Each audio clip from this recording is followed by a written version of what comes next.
تو ہے مگر صرف خوبصورت لوگوں کے لیے۔ ابلاغی صاحب نے پوچھا، سیاسی صاحب یہ تو فرمائیے جنگل میں کیسے بجلی گرتی ہے؟ تو جواب آیا، جب وہاں حسین لوگ پکنک منانے جاتے ہیں تو بجلی گر جاتی ہے۔ انہوں نے شاعر کی تعریف کی، وہ حسینوں کی نفسیات اور کارستانیوں کو جنگل میں آگ لگنے تک جانتے ہیں۔ اب ہم دیکھتے ہیں جناب امیر منائی کیا فرما گئے ہیں۔ روشنی نام کو بھی خانہ ویراں میں نہیں، روشنی نام کو بھی خانہ ویراں میں نہیں، ہے بجلی کی چمک بھی شب ہجراں میں نہیں۔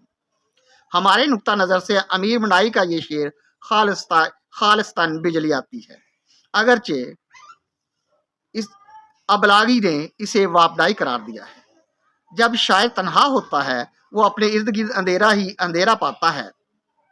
سوچنا یہ چاہیے جب اس کا گھر ہی ویران ہے تو شکایت کیسی